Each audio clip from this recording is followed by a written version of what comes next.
Bismillahirrahmanirrahim. Assalamualaikum warahmatullahi wabarakatuh.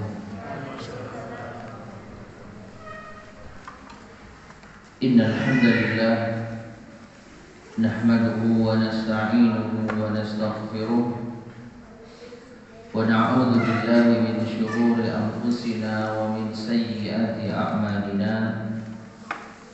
Man yahdihillahu فلا مضل له ومن يضلل فلا هادي له وأشهد أن لا إله إلا الله وحده لا شريك له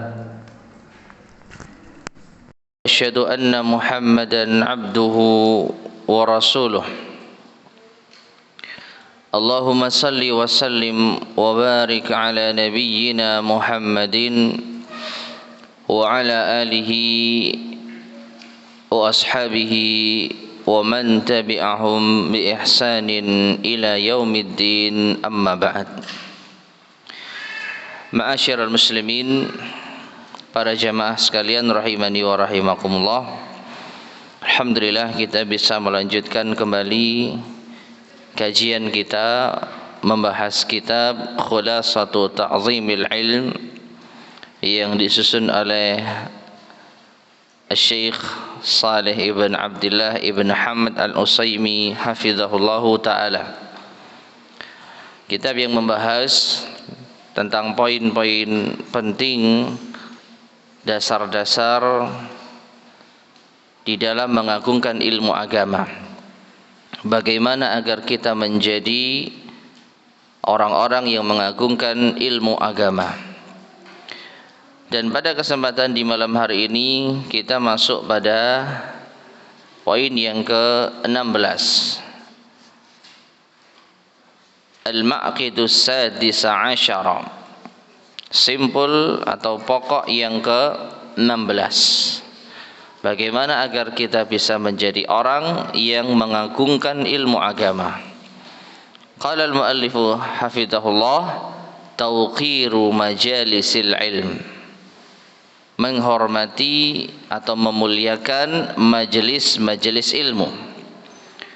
Wa ijlalu awiyatihi, demikian pula memuliakan wadah-wadahnya.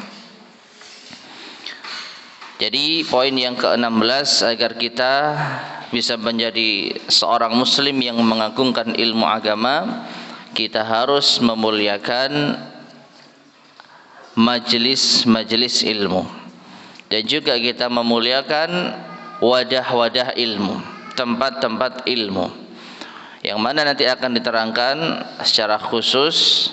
Di antara wadah dari ilmu itu adalah kitab, karena yang dimaksud dengan wadah itu adalah ma yuhfazu fihi, sesuatu yang yaitu menjadi ilmu itu terjaga di dalamnya, dan diantaranya adalah Alkitab. Taib. Sekarang kita masuk pada penjelasan dari al-muallif hafizahullahu ta'ala. Famajalisul ulama kamajalisil anbiya. Maka majelis-majelis ulama itu seperti majelis-majelisnya para nabi. Ini mengisyaratkan kepada kita, kalau kita memuliakan majelis ilmu yang diampu oleh para ulama, maka sama dengan kita memuliakan majelisnya para nabi. Dan ini mengisyaratkan kepada hadis yang diriwayatkan oleh Abu Dawud, bahwasanya para ulama itu adalah pewaris para nabi. Di mana Nabi sallallahu alaihi wasallam bersabda, "Wa inna fadlal 'alimi 'alal 'abidi ka fadlil qamari lailatal badri 'ala sairil kawakibi." Maka sesungguhnya keutamaan seorang alim di atas seorang abid, yaitu ahli ibadah, itu seperti keutamaan bulan purnama di malam, yaitu malam purnama, keutamaan bulan di malam purnama melebihi seluruh bintang-bintang yang ada di langit. Dan di antara perumpamaan yang sangat jelas dan gamblang, bintang segitu banyaknya dengan satu rembulan di malam purnama, maka lebih terang dan lebih jelas rembulan tersebut. Nah, para ahli ibadah itu diibaratkan bintang. Mereka memiliki sinar, tapi sinarnya kecil meskipun banyak. Sedangkan bulan itu diibaratkan dengan seorang alim, seorang ahli ilmu yang sinarnya jauh lebih terang dibanding dengan ahli-ahli ibadah. Mengapa bisa demikian? Karena ahli ibadah, maka manfaat dari ibadahnya itu terbatas untuk diri sendiri. Dia yang beramal, dia yang dapat pahala, orang lain tidak. Sedangkan ahli ilmu, orang yang memiliki ilmu, para ulama, maka tatkala menyampaikan ilmu, lalu ilmu itu diamalkan oleh masyarakat, oleh ahli ibadah, maka setiap ilmu tersebut diamalkan oleh siapapun, para ulama itu akan mendapat bagian pahalanya. Sebagaimana sabda Nabi SAW yang lain, man dalla ala khairin falahu mithlu ajri fa'ilihi. Barang siapa yang menunjukkan suatu kebaikan, maka dia akan mendapat semisal pahala orang yang mengerjakannya. Jadi yang beramal ahli ibadah, yang dapat pahala siapa? Ahli ibadah itu sendiri, dan juga seorang alim yang menunjukinya cara mengerjakan ibadah yang benar. Maka manfaat dari seorang ahli ilmu itu luas. Cakupannya tidak hanya bagi diri sendiri. Ya, maka dari itu Rasulullah SAW mempermisalkan dengan gamblang, ahli ilmu itu ibarat bulan di malam purnama, sedangkan ahli ibadah itu ibarat bintang yang sangat banyak, yang tentu ukurannya jauh lebih kecil dibandingkan dengan bulan. Nah, kemudian Nabi SAW melanjutkan, wa innal ulama'a warathatul anbiya, dan sesungguhnya para ulama itu mereka adalah pewaris para nabi. Wa innal anbiya lam yuwarrithu dinaran wala dirhaman, karena para nabi mereka tidaklah mewariskan dinar dan dirham. Para nabi tidak mewariskan harta. Warasul ilm, tetapi mereka mewariskan ilmu. Faman akhadahu akhadha bihazzin wafirin, maka barang siapa yang mengambil bagian dari ilmu tersebut, dia sungguh telah mengambil bagian yang besar, yang banyak. Ya. Nah, oleh karena itu di sini al-mu'allif menjelaskan majelis ulama itu seperti majelisnya para nabi. Nah, kemudian beliau mengatakan, qala Sahal ibnu Abdillah, Sahal bin Abdillah, salah seorang salaf, mengatakan, man arada an yanzura ila majalisil anbiya falyanzur ila majalisil ulama. Barang siapa yang ingin untuk melihat majelisnya para nabi, maka hendaknya ia melihat majelisnya para ulama. Ya, siapa yang ingin melihat majelisnya para nabi itu seperti apa? Karena kalau melihat langsung tentu tidak bisa, karena para nabi sudah meninggal dunia. Kita tidak menjumpai para nabi, tapi kita bisa menjumpai pewaris mereka. Karena apa yang disampaikan oleh para ulama juga bersumber dari para nabi. Apa yang keluar dari penjelasan para ulama tidak keluar dari penjelasan para nabi. Nah, maka lihat majelis ulama, disitulah kalian akan jumpai keadaan majelisnya para nabi. Yaji'ur rajulu fayaqul, lalu beliau mencontohkan ketika ada seseorang yang datang lalu berkata kepada ahli ilmu, kepada seorang yang memiliki ilmu, ya fulan, wahai fulan, ayu syai'in taqulu fi rajulin halafa ala imra'atihi bi kadza wa kadza. Sesuatu apakah yang engkau ucapkan? Maksudnya bagaimana pendapatmu? Fi rajulin, tentang seseorang, halafa ala imra'atihi, yang bersumpah terhadap istrinya, bi kadza wa kadza, dengan seperti ini dan seperti ini. Fayaqul, maka yang ditanya tadi mengatakan talaqat imra'atuhu, maka wanita tersebut sudah cerai, sudah dianggap cerai. Ya. Wa yaji'u akhar, sedangkan ketika orang lain datang kepada orang yang sama tadi, seorang ahli ilmu, fayaqul, lalu bertanya, ma taqulu fi rajulin halafa ala imra'atihi bi kadza wa kadza. Bagaimana pendapatmu tentang seorang laki-laki yang bersumpah atas istrinya seperti ini dan seperti itu? Fayaqul, maka orang ini mengatakan, laisa bihanatsin bihadzal qaul, maka dia tidak melanggar sumpahnya dengan ucapan tersebut. Maka Sahal bin Abdullah mengatakan, walaisa hadza illa linabiyyin aw li'alimin, maka yang bisa menjawab seperti ini tidak lain hanya seorang nabi atau seorang alim, ahli ilmu. Fa'rifu lahum dzalik, maka kenalilah bagi mereka hal tersebut. Taib ma'asyar muslimin rahimani wa rahimakumullah. Di sini kita tidak membahas hukum fikih ya. Apa yang dimaksud dengan seorang bertanya bagaimana tentang suami yang bersumpah atas istrinya ini dan itu. Yang jelas, ada dua orang yang bertanya dengan pertanyaan yang sama, tetapi dijawab dengan jawaban yang berbeda. Untuk orang pertama dijawab, istrinya sudah dianggap cerai.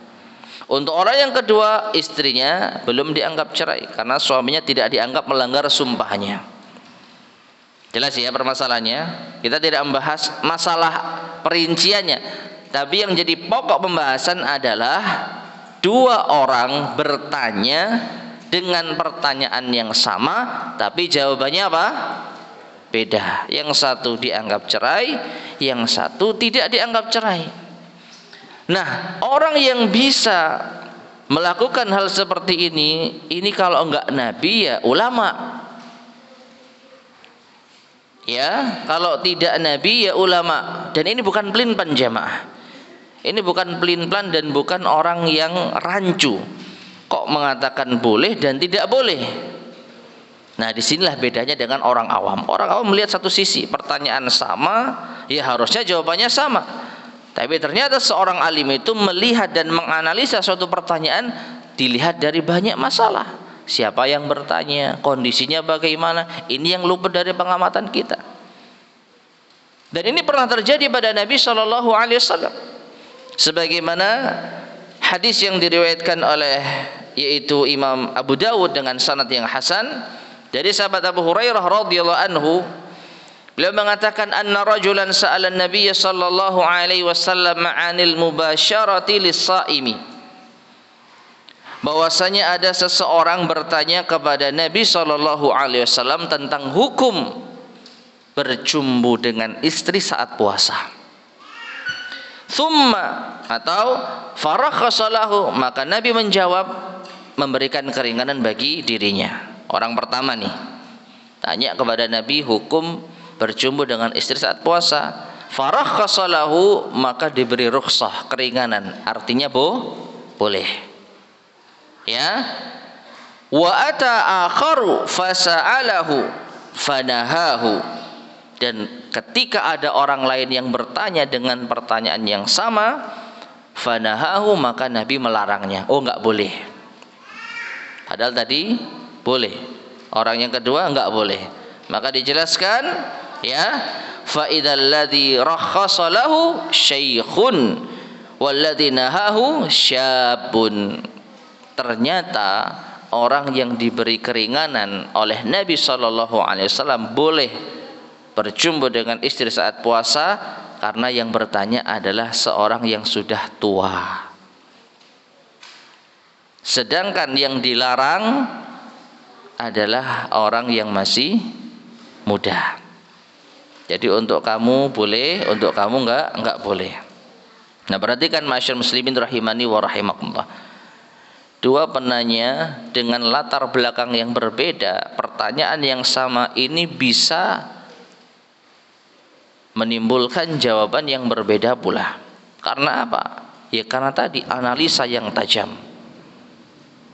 Ya, perhatian yang sangat cermat, dan ini tidak mungkin dimiliki oleh orang awam.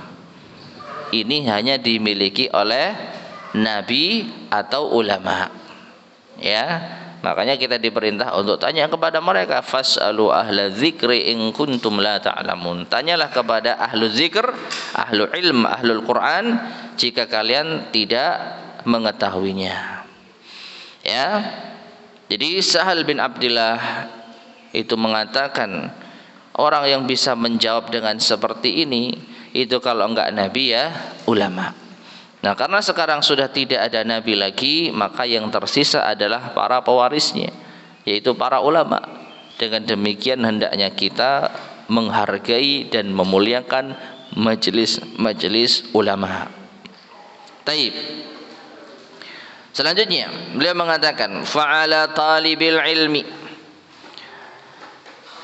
maka wajib atas penuntut ilmu an ya'rifa li majalisil ilmi haqqaha, untuk mengenal bagi majelis-majelis ilmu itu haknya. Ya, jadi seorang penuntut ilmu harus tahu apa yang harus dia perbuat di dalam memuliakan majelis-majelis ilmu. Majelis-majelis ilmu itu punya hak yang harus kita tunaikan. Dan seorang penuntut ilmu harus tahu. Dan setelah itu beliau akan menjelaskan di antara perincian yang mungkin perlu untuk kita perhatikan, meskipun terkadang mungkin di antara kita menyalahinya. Ya, enggak apa-apa, kita bacakan. Fayajlisa fiha jilsatal adabi, maka di antara haknya majelis ilmu, seorang talibul ilmu hendaknya duduk dengan penuh adab. Fayajlisa fiha, hendaknya dia duduk di dalamnya, jilsatal adabi, dengan duduk yang penuh adab.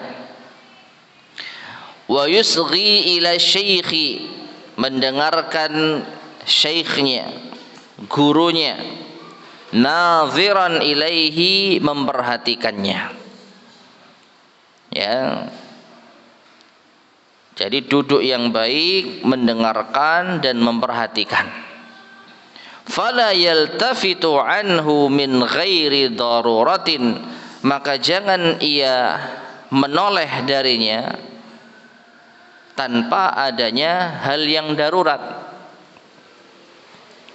Ketika di majelis ilmu jangan banyak tolah-toleh. Nah, bahasanya seperti itu. Tanpa ada perkara yang darurat. Wala yattaribu lidajjatin yasma'uha. Bahkan beliau menyebutkan jangan dia itu ikut bergoncang ketika mendengar suara gaduh. Jadi tetap tenang. Misalkan ada suara kegaduhan di luar, maka tidak perlu kaget, kemudian memandang keluar. Nah, seperti itu. Jadi fokus yang ada di majelis tersebut. Wala ya'bathu biyadaihi aw rijlaihi, jangan bermain-main dengan tangan dan kedua kakinya. Ya, yang dipegang pena atau kitab, jangan mempermainkan atau bermain dengan kedua tangan atau kedua kakinya. Wala yastanidu bihadrati syaikhihi, dan jangan bersandar ketika ada gurunya. Nah, ini tentunya jamaah sekalian rahimani wa rahimakumullah, yang diutamakan dalam masalah ini tentu para pemuda. Karena memang sekali lagi seperti yang pernah kita sampaikan, kitab ini idealnya itu adalah untuk para santri. untuk para talibul ilmi, tullabul ilmi yang memang benar-benar fokus belajar. Oleh karena itu adab-adab yang disebutkan di sini ya secara umum ya diarahkan untuk mereka.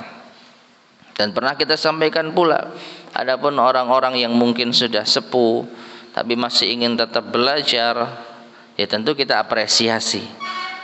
Tidak bisa kita samakan dengan para pemuda. Kalau para pemuda ada kesalahan, ada adab yang kurang baik misalnya, bisa kita tegur dengan tegas dan keras. Tapi kalau orang yang sudah sepuh, ya tentu kita perlakukan dengan hal yang berbeda.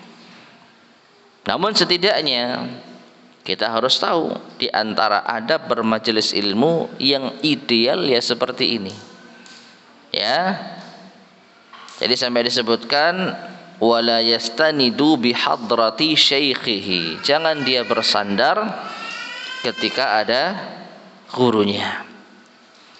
Karena apa jemaah sekalian, bersandar itu menunjukkan tidak fokus atau kurang apa istilahnya ya, memperhatikan. Nah seperti itu. Wala yattaqi'u ala yadihi, dan juga dia jangan bersandar di atas tangannya. Apa ini namanya? Songgoang. Ya. Atau ini lantai gini. Ya, senden atau begini tidak sepatutnya dilakukan oleh seorang penuntut ilmu. Terlebih sekali lagi santri. Ya, kalau yang sudah sepuh ya insya Allah kita maklumi karena duduk yang lama butuh konsentrasi. Ya, nah seperti itu. Tapi kalau para pemuda sendenan, songgoang, nah ini tidak pantas. Jadi meskipun bukan santri setidaknya tahu kalau di majelis ilmu itu beda perlakuannya. Ya, beda perlakuannya. Taib. Kemudian wala yukthirut tanahnuha wal harakata. Dan jangan terlalu banyak at-tanahnuha, yaitu bersuara dengan tenggorokannya. Apa bahasa kita itu? Gelegean, berdehem. Ya pokoknya jangan terlalu banyak mengeluarkan suara. Wal harakah, dan bergerak. Ya, dan bergerak. Dan dalam hal ini ma'asyar muslimin rahimani wa rahimakumullah, jangankan seorang penuntut ilmu, ada suatu hadis yang menyebutkan bahwasanya Rasulullah sallallahu alaihi wasallam, gurunya sahabat, itu ketika menyampaikan suatu mau'idhah pernah disifatkan beliau itu duduknya itu tegak, fokus, enggak banyak gerak, sehingga kata para sahabat kalau sekiranya ada burung yang hinggap di kepalanya, burung itu enggak akan pergi. Ya, menunjukkan kalau apa, ibaratnya beliau itu diam mungkin seperti patung, sehingga burung tidak menyadari kalau yang dihinggapi ini manusia. Enggak terlalu banyak pola gitu ya, padahal beliau sedang mengajar, sedang menyampaikan ilmu, guru. Maka bisa kita pahami apalagi muridnya, gurunya saja fokusnya, sikapnya sedemikian, itu harusnya muridnya juga lebih dari itu, karena dia sedang menerima transferan ilmu. Nah ini menunjukkan jemaah sekalian, majelis ilmu majelis yang terhormat. Tidak sepatutnya kita kotori dengan berbagai macam kegaduhan, sampai pun banyak mengeluarkan suara dari tenggorokan dan banyak bergerak, ini tidak seharusnya. Wala yatakallamu ma'a jarihi, jangan bicara dengan tetangganya.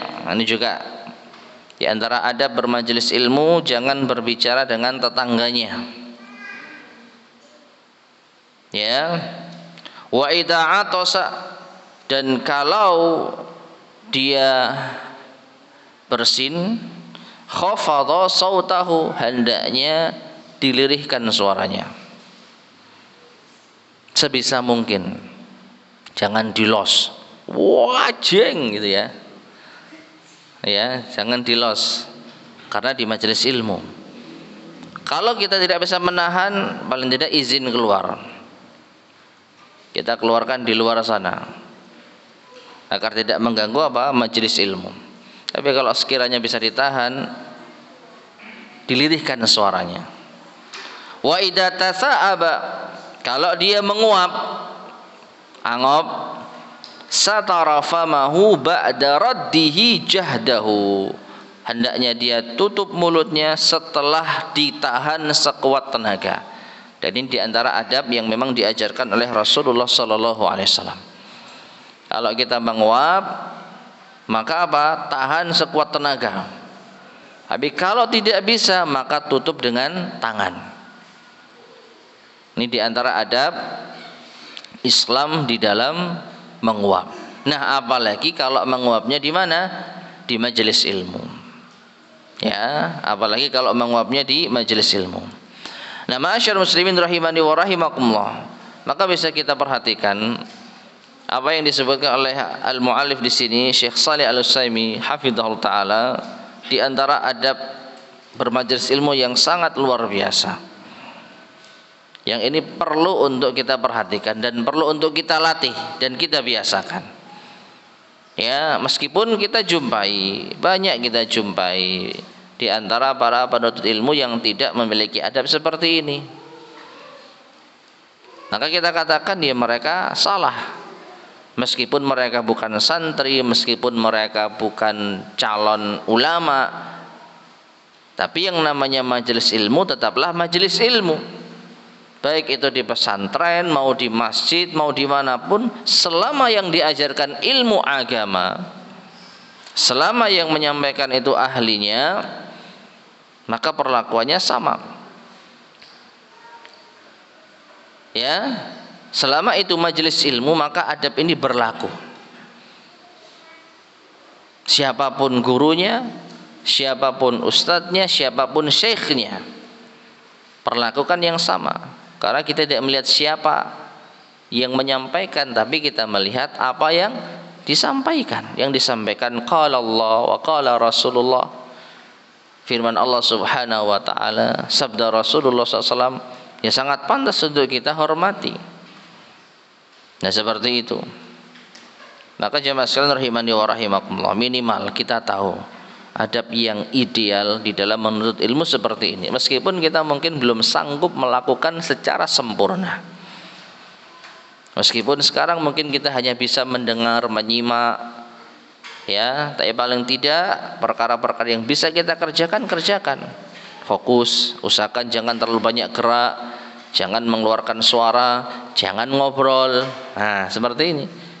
Kalau kita ada perlunya, sesekali mungkin bolehlah. Tapi jangan dibiasakan ngobrol terlalu panjang. Ya. Kalau kita mau ngobrol ada keperluan, ya bukan di sini tempatnya. Kalau itu mendesak, ya izin. Izin untuk keluar dari majelis ilmu. Baru kita bicara di luar. Ya, jangan pas ada ustadz yang menyampaikan lalu ngobrol sendiri, apalagi nerima handphone gitu ya. Dan yang paling sering ya kita ngetik. Ya, ini juga sebenarnya sangat disayangkan. Sebenarnya ini juga termasuk adab yang tidak baik, tapi ini banyak terjadi.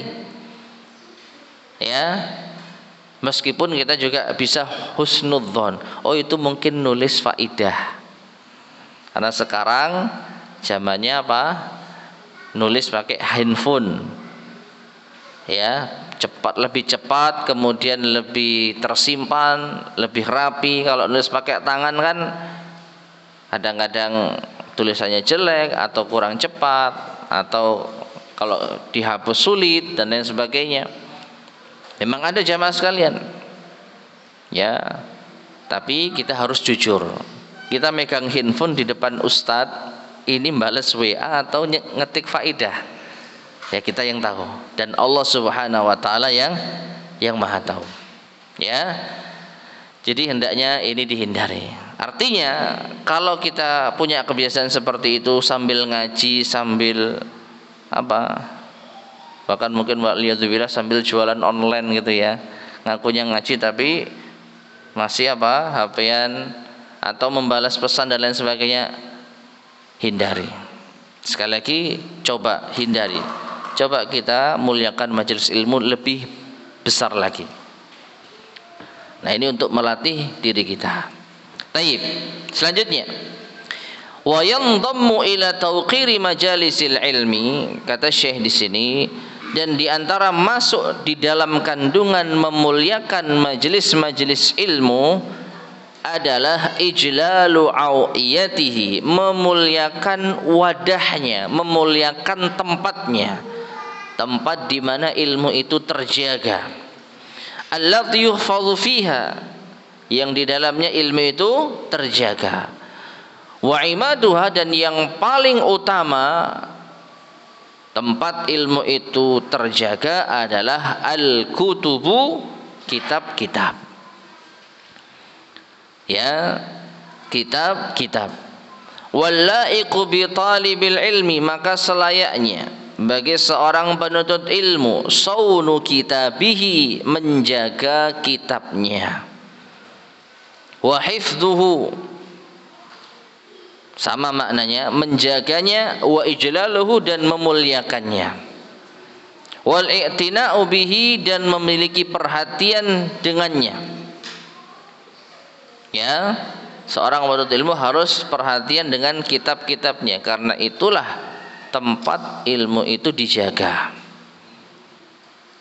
Fala yaj'alhu sunduqan, jangan jadikan kitab itu seperti kotak. Yahsyuhu biwadaihi, yang dijejali, yang ditumpuk-tumpuk dengan barang-barang titipan. Wallahu a'lam bishawab. Saya tidak terlalu paham maknanya. Contohnya itu seperti apa ya? Di zaman dahulu mungkin kitab-kitab itu ditumpuk-tumpuk lalu dijejali barang-barang titipan. Ya, wallahu a'lam. Saya tidak tahu teknis pastinya seperti apa.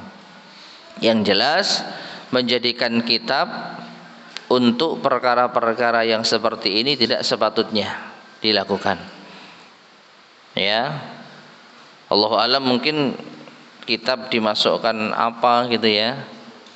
Saya nitip ini, masukkan ke kitab lalu ditutup kitabnya. Jadi seakan-akan kitab ini tempat penitipan barang. Ada uang, ada surat, ada apalah gitu ya. Lalu ditutup. Nah, di sini ada banyak barang-barang tadi, barang-barang titipan. Nah, demikian pula wala yaj'alhu buqan, jangan jadikan kitab itu jangan jadikan kitab itu sebagai terompet. Nah, apalagi kitabnya yang soft cover, ini kan hard cover, nggak mungkin bisa. Yang soft cover dibundeli terus dijadikan terompet, woi woi gitu ya, atau dibuat mentung atau dibuat apalah. Jangan dilipat-lipat seperti itu. Ini termasuk di antara bentuk kurang menghargai kitab. Wa idza wada'ahu, kalau ia letakkan kitab tersebut, wada'ahu bilutfin wa inayah, letakkan dengan penuh kelembutan dan ketenangan, perhatian. Kita mau letakkan di mana? Ya, jangan kita banting, jangan kita lempar. Nah, seperti itu maksudnya. Ya. Jadi benar-benar memuliakan kitab. Karena sekali lagi kitab ini tempat ilmu itu terjaga. Terlebih di zaman ini, kita sangat tidak bisa lepas dengan kitab. Ya. Hafalan kita sedikit, kemudian ingatan kita lemah. Kalau mau apa-apa, buka kembali kitab. Maka harus dijaga kitab itu. Baik kitab yang memang itu tulisannya para ulama kita, atau kitab daftar, catatan. Catatan kita selama bermajelis ilmu dengan tulisan tangan kita, pada hakikatnya itu adalah kitab juga. Yang di dalamnya mungkin kita mencatat faedah-faedah, kebaikan-kebaikan, dalil-dalil, dan mungkin juga kita kutip ayat Al-Quran maupun hadis Nabi Sallallahu Alaihi Wasallam. Nah, seperti itu. Ya. Nah, tapi sekarang banyak kitab PDF yang ada di smartphone kita. Apakah kita perlukan sama? Ya, berarti nggak boleh banting handphone gitu. Jangankan ada PDF-nya, nggak ada PDF-nya pun kita sangat hati-hati kalau naruh handphone. Lebih aman handphone daripada kitab. Handphone rusak kalau kita ngawur naruhnya rusak. Sedih kita. Kalau kitab nggak rusak. Tapi perlakuan kita beda. Kalau kitab kita ngawur naruhnya, tapi kalau handphone kita jaga. Nah, apakah handphone yang ada kitab-kitabnya ini menempati atau memiliki posisi sama dengan kitab? Wallahu alam. Semoga saya tidak ya. Kenapa? Karena kitab itu akan menjadi kitab. Handphone ini akan menjadi kitab kalau apa? Dibuka. Akan menjadi mushaf kalau kita buka. Kalau tidak, ya ini tidak ada ibarat, tidak ubahnya seperti alat biasa saja yang tidak memiliki status hukum tertentu. Kalau itu mushaf, kita dilarang masuk ke dalam kamar mandi misalnya. Tapi kalau handphone, Allahu alam. Kecuali ketika nyala itu aplikasi mushafnya apa? Nampak. Misalnya apa? Lagi baca Quran lalu kita masuk kamar mandi, wallahu alam. Ya, semoga ini tidak diperbolehkan ya. Ini nampaknya tidak diperbolehkan. Sesuai dengan apa kondisinya. Kalau kondisinya kitab, ya berarti kita letakkan dengan hati-hati. Kalau yang nampak itu Al-Quran, maka kita jaga, jangan kita masuk ke dalam kamar mandi. Tapi kalau sedang tidak menyala, maka tidak ada ubahnya, ini alat biasa saja.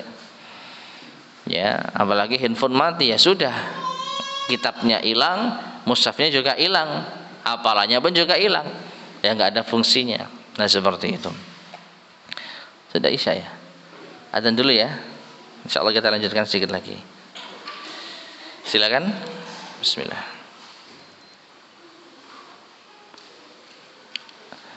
Bismillahirrahmanirrahim. Ma'asyiral muslimin rahimani wa rahimakumullah. Kita lanjutkan sedikit lagi. Berkata al-muallif hafizahullahu taala, Rama Ishaq bin Rahawayh yawman bi kitabin kana fi yadihi.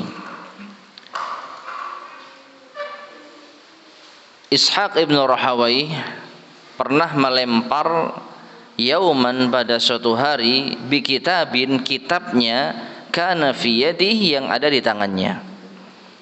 Jadi naruhnya itu apa? Dilempar. Fara'ahu Abu Abdillah Ahmad bin Hanbalin. Maka telah melihat hal ini Imam Ahmad bin Hanbal. Faghadiba, lalu beliau pun marah. Marah kepada Ishaq ibn Rahawayh. Waqal, lalu beliau berkata, yaitu Imam Ahmad, ahakadha yuf'alu bi kalamil abrar. Apakah seperti ini diperlakukan ucapannya orang-orang yang mulia? Maksudnya kitab yang dilempar itu tentu saja berisi ucapan-ucapan para ulama. Apakah pantas kita perlakukan ucapannya para ulama seperti ini, dilempar begitu saja? Nah, berarti kan jamaah sekalian rahimani wa rahimakumullah, Imam Ahmad memperlakukan ucapan para ulama tidak seharusnya dilempar seperti itu. Nah, bagaimana kalau sekiranya di dalam kitab itu ada ucapannya Allah Subhanahu wa taala, ada ucapannya Rasulullah sallallahu alaihi wasallam, maka tentu sangat tidak pantas memperlakukan firman Allah dan sabda Rasulullah sallallahu alaihi wasallam dan juga orang-orang yang mulia para ulama kita dengan cara seperti itu. Sahih itu hanya kitab benda mati yang terbuat dari kertas dan lain sebagainya, yang tidak memiliki kemuliaan seperti emas atau perak atau apapun lah, tapi yang kita perhatikan itu kandungan yang ada di dalam kitab tersebut. Itulah yang berat jemaah. Kitabnya ringan, tapi manfaat yang ada dalam kitab itu yang memiliki nilai yang luar biasa. Ya, Al-Qur'anul Karim kalau dilihat dari yaitu bentuknya itu hanya kumpulan kertas yang dicetak dan lain sebagainya. Tapi kalau kita lihat kandungannya itu adalah kalamullah, tidak pantas untuk kita hinakan. Tidak pantas kita perlakukan dengan cara yang tidak baik. Nah, maka seorang penuntut ilmu agama harus dia itu memperlakukan kitab-kitabnya dengan baik. Terlebih sekali lagi di dalam kitab tersebut kita jumpai firman Allah Subhanahu wa taala, sabda Rasulullah sallallahu alaihi wasallam. Ya, nah seperti itu. Dan satu lagi jamaah sekalian rahimani wa rahimakumullah yang mungkin perlu untuk kita perhatikan. Tapi mungkin kadang kita kurang menyadarinya. Apa itu? Meletakkan kitab yang ada di tas kita di bawah jok kendaraan. Ya, ini kadangkala mungkin kita nggak sadar. Kita ingin agar simple, joknya lebar, kita bisa naruh kitab sehingga kita bisa berkendara dengan apa? Santai. Tapi hakikatnya kitab itu ada di bawah, maaf, pantat kita. Maka tidak sepatutnya ini kita lakukan. Kecuali mungkin ada kondisi darurat. Misal, kalau kita nggak naruh di jok, kita kehujanan misalnya. Kalau kita kehujanan, kitabnya basah hancur dan nggak ada plastik atau tidak ada jas hujan atau mantel. Wallahu a'lam bishawab. Semoga ini kondisi darurat yang dibenarkan. Tapi kalau tidak ada dalam keadaan darurat, tidak dalam kondisi kehujanan, dan mungkin kita punya tas yang bisa anti air, maka selayaknya kitab itu kita letakkan di luar. Kita taruh di punggung kita, itu lebih terhormat daripada meletakkan di bawah jok kita yang kita duduki dengan, maaf, pantat kita. Maka beda seorang penuntut ilmu yang tahu adab dengan yang tidak. Dan nanti insya Allah akan terkait dengan keberkahan jemaah. Kalau kita memperlakukan ilmu dengan tidak baik, tentu ilmu yang akan kita pelajari kurang berkah. Tapi kalau kita menjaga adab-adabnya, insya Allah ilmu yang kita pelajari akan berkah. Karena Allah Subhanahu wa taala akan membalas sesuai dengan amal perbuatan kita. Ya, kita perlakukan ilmu dengan mulia, maka Allah akan memperlakukan kita dengan mulia insyaallah. Hal jazaul ihsani illal ihsan. Karena balasan kebaikan tidak lain adalah kebaikan. Nah, yang terakhir, wala yattaqi'u 'alal kitab. Di sini al-mu'allif mengatakan jangan kita bersandar di atas kitab. Jadi kitab kita jadikan sebagai sandaran. Ya, entah itu songgoang atau apalah itu ya. Au yada'uhu inda qadamaihi, atau diletakkan di kedua kakinya. Terlebih diinjak, waliyadzubillah. Meletakkan kaki dekat dengan kitab ini saja kurang pantas. Ya, jadi benar-benar kitab itu perlakukan dengan terhormat. Ya, anggaplah kitab ini semisal dengan mushaf. Kalau kita perhatian terhadap mushaf, kitab pun juga demikian. Ya, karena di dalam kitab sekali lagi di sana juga ada kalamullah, ada kalam Rasul sallallahu alaihi wasallam. Dan kitab yang kita bahas kitab agama. Kalau selain agama, masalah dunia tentu tidak berlaku ini. Ya, meskipun bagi orang yang misalkan ya, orang yang benar-benar menghargai suatu karya tulis sampai pun dalam urusan dunia, itu juga akan menjaga kitabnya. Misal kedokteran, lalu ada seorang ahli kedokteran yang benar-benar menghargai kitab tertentu, tulisan tertentu, lalu misalnya kita banting di hadapannya, marah dia. Kenapa? Karena dia menghargai ilmu yang ada dalam kitab itu, sehingga dia perlakukan dengan istimewa. dibersihkan, dirawat. Kalau sampai jatuh marah dia. Nah, itu orang-orang dunia terhadap ilmu-ilmu dunia. Maka kita yang konsen di bidang agama hendaknya lebih perhatian terhadap kitab-kitab agama daripada orang-orang ahli dunia dengan kitab-kitab mereka. Ya, jangan bersandar di atas kitab, jangan letakkan kitab di depan kaki kita. Wa idza kana yaqra'u fihi ala syaikhin, dan kalau seorang penuntut ilmu itu membaca kitab di hadapan syekh, di hadapan gurunya, rafa'ahu anil ardi. Ini perhatikan, angkat kitab itu naik di atas lantai. Nah, pakai meja. Kalau nggak ada meja, dipegang. Maksudnya apa? Jangan diletakkan di lantai lalu kita biarkan begitu saja. Ya, karena lantai itu tempatnya kaki berjalan. Jadi seakan-akan disejajarkan dengan kaki. Bayangkan, kalau ada kitab di lantai lalu sebelahnya ada orang lewat. Nah, seperti itu, maka kakinya akan bersebelahan dengan kitab. Ini tidak pantas. Jadi angkat. Ya, tinggikan. Pakai meja bagus, atau kalau nggak ada meja ya kita pegang dengan tangan kita, ya. Nah, wa hamalahu biyadaihi, dan hendaknya dia angkat dengan kedua tangannya. Ini kalau tidak ada meja, ya. Dia naikkan di atas lantai lalu pegang dengan kedua tangannya. Demikian pula ketika sudah selesai, hendaknya kita membawa kitab dengan penuh adab. Jangan kita bawa dengan sembrono gitu ya, tapi dibawa dengan adab. Di antaranya ya dengan seperti ini yang paling sering dicontohkan para ulama. Bawanya seperti ini, bukan ambil jalan kelewes-kelewes terus kitabnya diginikan atau dipakai kipasan ya. Tadi dipakai apa? Untuk trompet. Nah, itu tidak baik ya. Dan sekali lagi tujuan kita jamaah sekalian untuk menghargai ilmu. Itu tujuan kita. Untuk menghargai ilmu. Karena apa? Sekali lagi, kalau kita menghargai ilmu, memuliakan ilmu yang ada di dalam kitab, insya Allah Allah akan membalas dengan kebaikan pula. Setidaknya kita mengharap keberkahan. Apa artinya kita punya ilmu banyak tapi nggak berkah? Akhirnya kita hanya membaca, hanya mendengar tapi nggak mengamalkan. Bisa jadi karena kurangnya kita di dalam memperlakukan wadah-wadah ilmu, kitab, dan juga kurangnya kita di dalam menjaga majelis-majelis ilmu dengan penuh adab.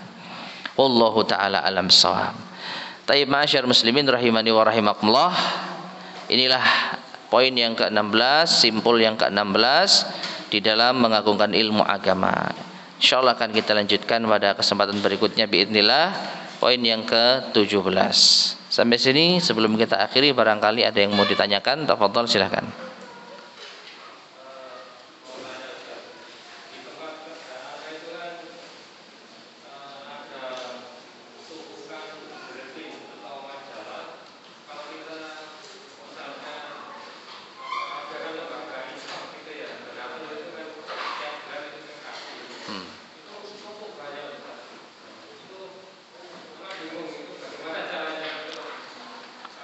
Memperlakukannya.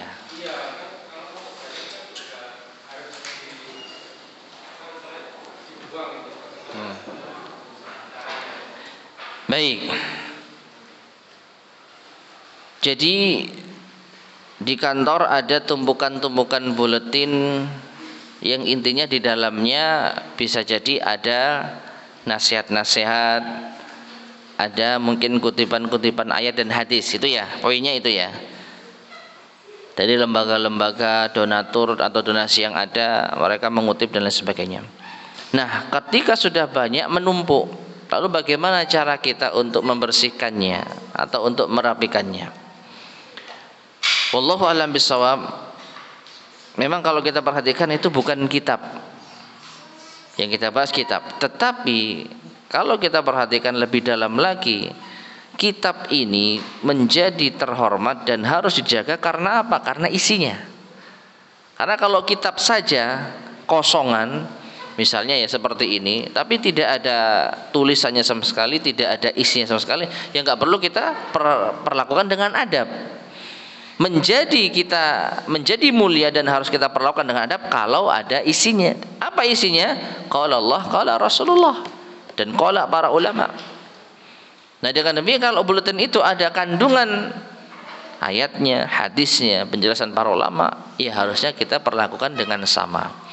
Nah, kalau kita ingin membersihkannya, wallahu a'lam bishawab, dibakar sehingga tidak tersisa ayat ataupun hadis yang dia nanti justru akan dihinakan sebelum jadi bungkus makanan, sebelum nanti diinjak-injak orang, ya, maka bisa kita bakar, itu lebih selamat.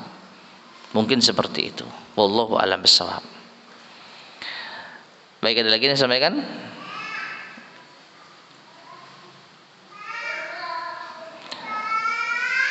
Jika tidak ada, mungkin kita cukupkan sekian. Mudah-mudahan bermanfaat. Kurang lebihnya saya mohon maaf. Kita akhiri subhanakallahumma bihamdika asyhadu an la ilaha illa anta astaghfiruka wa atubu ilaik. Alhamdulillahirabbil alamin. Wassalamualaikum warahmatullahi wabarakatuh.